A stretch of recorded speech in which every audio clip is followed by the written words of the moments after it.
Good afternoon, everybody. For those of you joining us live, thanks for tuning in. And for those of you joining us later, thanks for finding it. My name is Destiny Seeley. I'm the program coordinator at Busboys and Poets Books. And today I am joined by Marianne, here to talk about her book, Teo's Tutu. Hello. Hi, thank you so much for having me. I love that intro video. Thank you. It's quite fun. I find the music very entertaining. All right, so we're going to have Marianne read from her book and we'll be able to see it on screen. So without further ado, let's get started.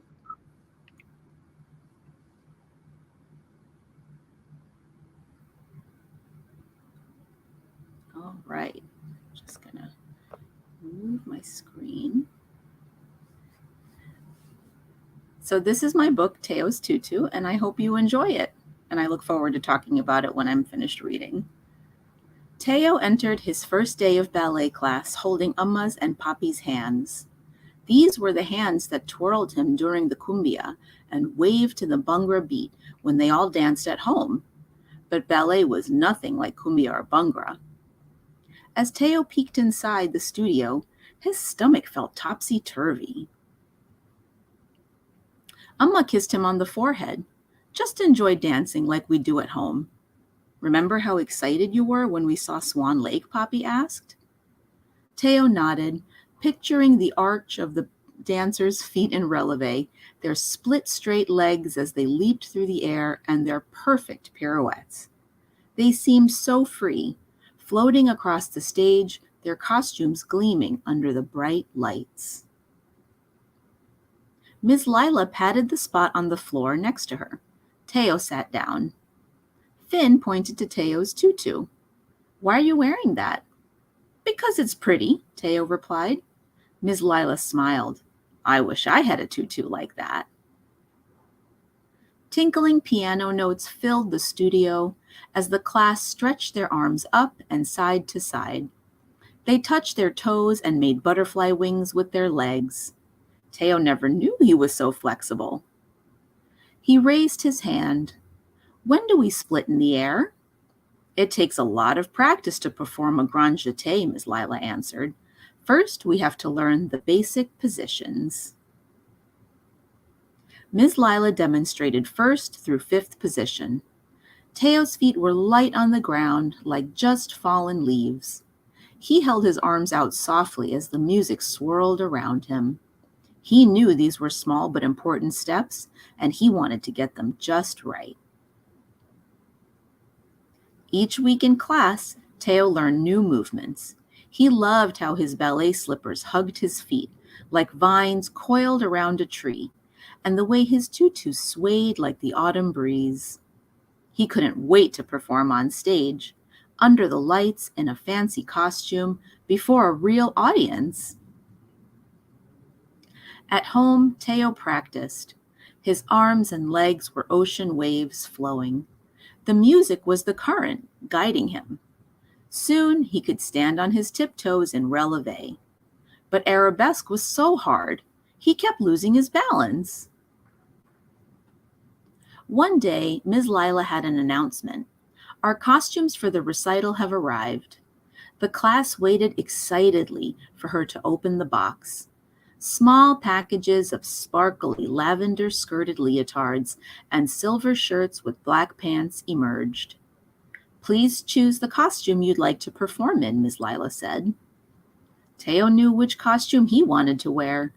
The tutu reminded him of the peonies outside the conservatory where they saw Swan Lake, with their layers and layers of petals. As he grabbed his leotard, Teo felt everyone's eyes on him. This wasn't the kind of audience he wanted.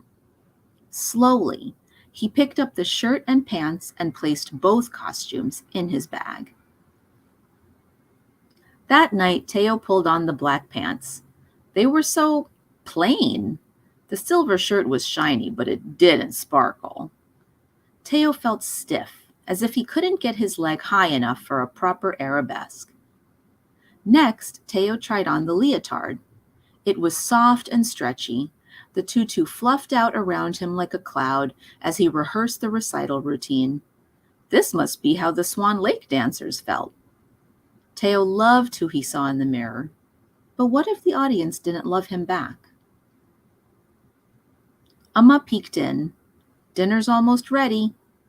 Just then, Teo heard his family's favorite playlist.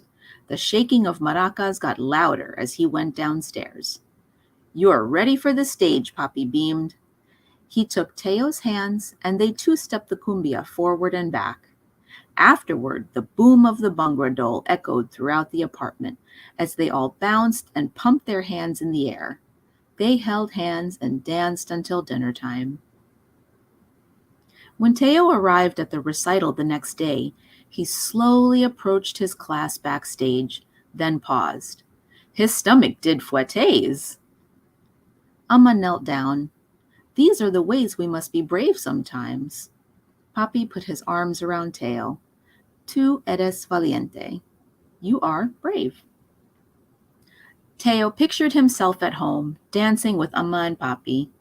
In his head, he heard the dole drum as they danced Bhangra.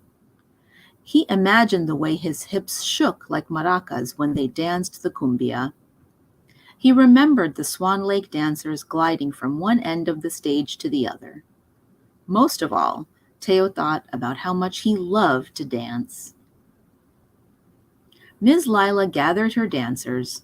"You look perfect, Teo," she said. They walked onto the dark stage together, hands clasped. When the curtain opened, Teo's arms and legs knew just what to do. He fluttered around the stage, his costume twinkling under the warm lights. His arabesque was poised and balanced. The music stopped. The audience was on its feet cheering. Teo's heart felt bigger than his whole body.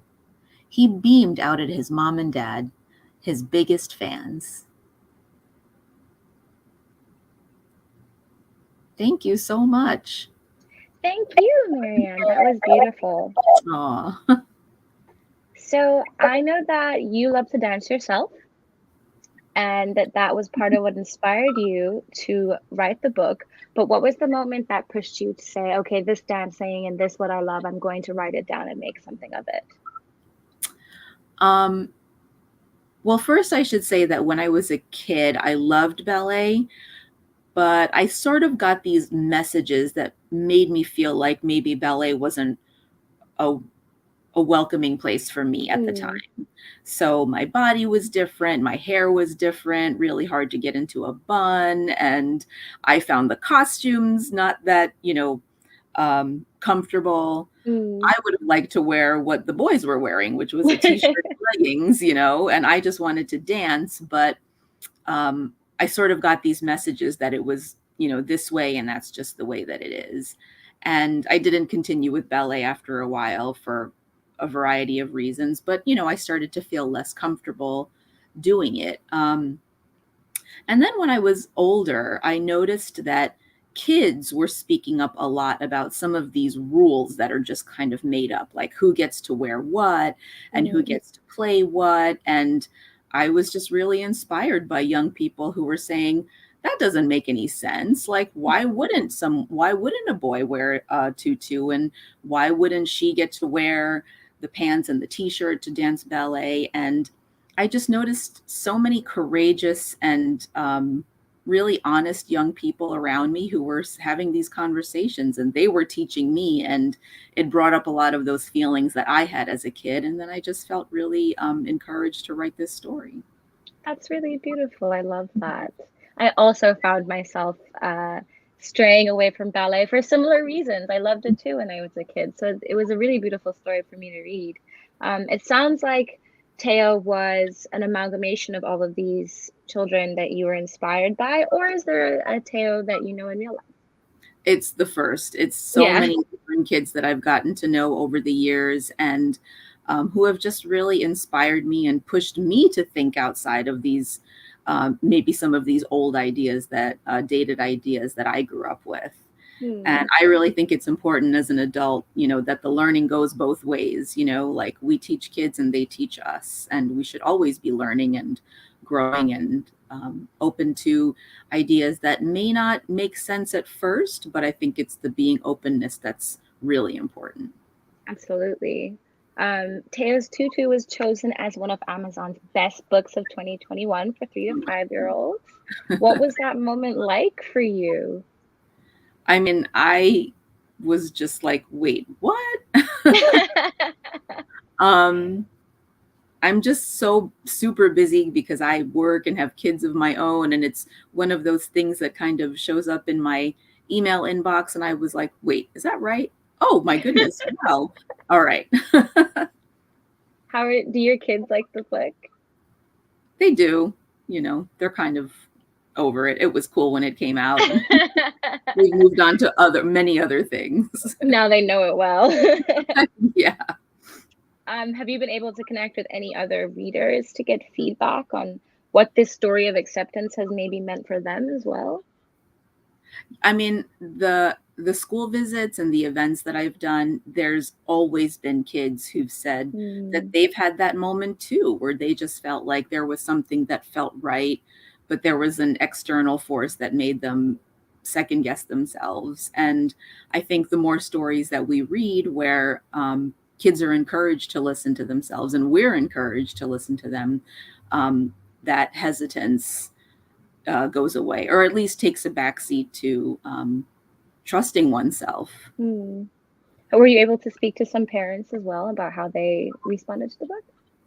I mean, I've honestly only heard wonderful things from parents who I think really connect to that last part in the book, the dedication, where I mentioned that I dedicate the book to caregivers who love unconditionally, because that's what we're all supposed to do. And I think that really resonates with parents. That's probably what comes up the most is that piece. And I wanted to write this story for all the reasons that I mentioned already. I wanted to write about unconditional love. And the part that I didn't mention is that my family is Indian and Colombian, and I didn't find any books with characters who were mixed culture, and especially South Asian and South American. So I thought, I guess I have to write it. Yeah, I love that Teo came from such a diverse background. It's a very realistic version of reality. A lot of us come from such a big mix, and I loved reading about the different dancing and stuff like that. Especially because ballet is frequently viewed as an incredibly Eurocentric dance form. So it was very, very beautiful to see it brought in a different light. The pages of the book have so much diversity. The kids are different skin tones. It's really nice.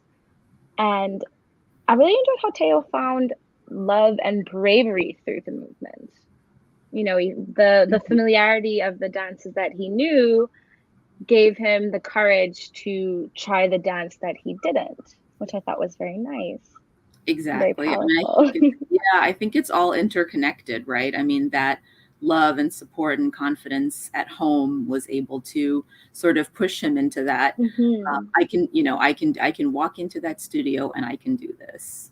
Yeah, it is such an incredibly important conversation to talk about being yourself and feeling comfortable in yourself, especially for children, because they're not born with intrinsic gender roles. They're taught. So when a child sees something like a beautiful tutu and they gravitate towards that, it's really, really refreshing to see a book in which the adults practice like radical acceptance. Both the parents and the teacher, they just love that he's interested in this.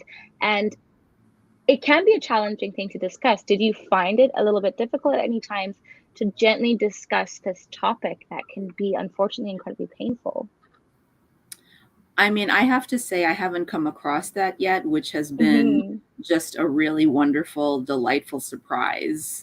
And I know it exists and I know it's out there, and I do try to be ready for that conversation so that I can be an ally, so that I can actually model what that radical acceptance and unconditional love is supposed to look like. I do see that as my responsibility as a writer and just as a human. Yeah, definitely. I definitely think that children and adults alike can learn so much from the book. because even people with the best intentions don't always know how to go about it. And it becomes very clear within these pages, the simple way is just to accept. And I really, really enjoyed that. Did you, how And long it did was, it take to come up with, oh, sorry. no, I was just going to say, and it was really important to me to write a story where, it wasn't even a question when it came to his Hmm. parents. It was just, this is their child thriving and, using his voice to say, okay, we do Bhangra, we do Kumbia, and now I'm ready to study ballet. And they say, okay, pick your outfit, let's go. Yeah, I love that there didn't need to be a reason for why it was okay for him to wear the tutu. It just was. And I thought that Yeah. was very, very important. Um, how long did it take you to come up with the words for the book? Oh my goodness, this question always gets me. So I wrote, so the book, the manuscript saw many different iterations, and I was working and raising a family and going to school to pursue um, my master's in writing. So this book actually is the culmination of about 10 years of work. Oh, wow, that's Yeah. beautiful. I can tell that a lot went into it. Yeah. And I think, Um, I mean, for the right, now my dog's going to go because someone buzzed. This it's is, yeah. okay. um, it's like comic relief right there. Um, and there's a possibility that a young person might walk in any moment, but such is life. No problem at all. This is what it's like doing calls from home. I'm assuming anyone watching this will completely get that part. Yeah, they'll get it. I've been worried that my cats are going to start making noise. I can never predict it. I'm sorry, what was your question? We were just talking about the length of time that it took, and you were saying it was a 10-year project, and I think that's Yeah. incredible that it came together so beautifully. I mean, I do have a steady practice of writing every Mm-hmm. morning before everyone Mm-hmm. wakes up. That's sort of the quiet time that I have to myself. But most of the time is spent revising. Yeah, I know it It's like takes a long time. the fine tuning, getting it just right. And um, I think my first draft was like 1,000 words, which of course doesn't work for a picture book. For a picture book. Yeah. So getting it to the right place is probably what took most of the time, making sure that I'm being economical with the language and not over explaining and trusting my Yeah, reader.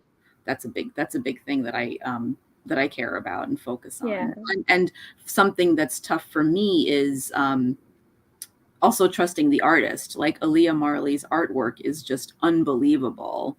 And I really believe in giving the illustrator the space in the room to use my text to create their vision through the artwork, which I mean she did just magnificently. yes. You are touching on my next question, actually. I always love asking children's authors what it's like seeing your words come to life on the page with those illustrations, because they're beautiful, and I really felt that the words matched the warmth of the pictures with all those colors. What was it like for you?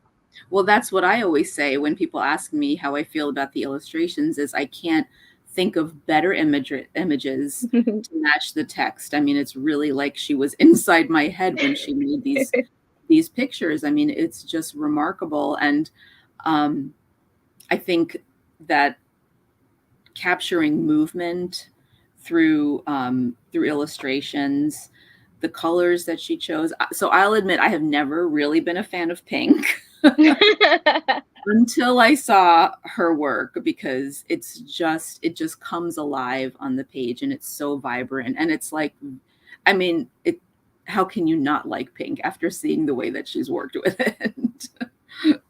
Yeah, it does work really well together, especially with the blue. I know you've mentioned before that blue is your favorite color. Yes. And it's very, very present on the page as well. It came together well. Did the illustrator consult you during the process, or was it a surprise once it was all finished?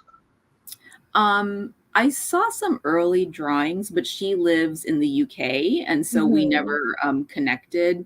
But we went through our editors and our, the publishing companies and communicated that way. But I have to say, when I first saw the drawings and the sketches, I was blown away. I mean, I'm not in any way a visual artist, and I'm just amazed by what can be created. It's amazing. So Teo's diverse background, I believe it mirrors your own. Could you tell us a little bit more about what that kind of culmination is like of the two cultures? Well, I'm Indian and my partner is Colombian. And even when we met, we would always talk about like all of the similarities, right, between our Mm, families and our cultures and the ways that we grew up. And our parents were immigrants who came here from India and Colombia, and, you know, the American dream and all, and that whole thing. yeah. Like to be, you know, children growing up that way. And we would often talk about how food like overlapped so much between our two cultures, like rice and mangoes, you know, till the cows come home. um, and I actually started with food as the common thread, and then Mm, the more I sort of explored it, you know, the idea for dance mm, really gelled. yeah. Are you working on another book, perchance? I am. It's with my editor at the moment, so I can't say much about it, but it's Hmm. an homage to grandparents, is what I'll say. Oh, that sounds lovely. Yeah. That sounds really, really beautiful. Not being So around them sorry. during the no, I was just going to say not being around them during the pandemic made us miss them very much, and so that's when I started. Yeah. And yeah, the pandemic for a lot of people put a lot of distance between families. I think that's a beautiful way to deal with that is through words. You mentioned that your original draft was about 1,000 words. How how did you choose the words to make it a gentle story? Because it really is a very sweet and easy read, and you've created a central character who I feel is very, very easy to sympathize with and to be excited for. I mean, I think as a writer, one of my most important jobs is to just read a lot.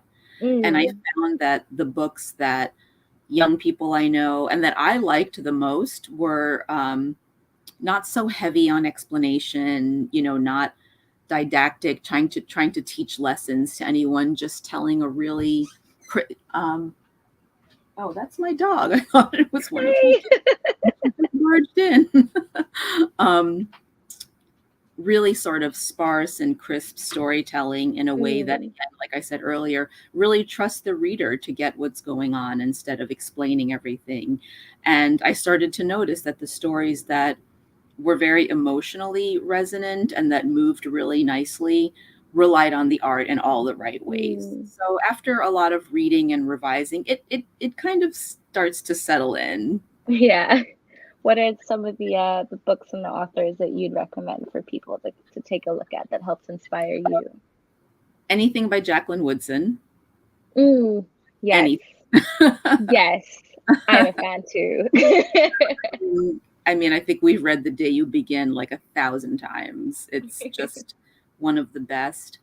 Um, I love The Rabbit Listened, which is just, again, like a really great story about just a child who needs to be heard. Mm, And I love that story as a parent because I think as a parent, sometimes I want to um, come in and fix whatever happened. And, you know, sometimes just being there to listen is what a child needs in that moment. yeah. And um, those are two. Of course, there are hundreds other books that I could name right Yeah. now, but those are the two that anything by Jacqueline Woodson, and I love The Rabbit Listened. Yeah, that's fantastic. I definitely got that this book put the child at the center, which is very beautiful. The parents, there's so much love that you managed to put on the pages, and I Thank think you. it's very commendable, sorry, that you told a story about acceptance without any display of the opposite.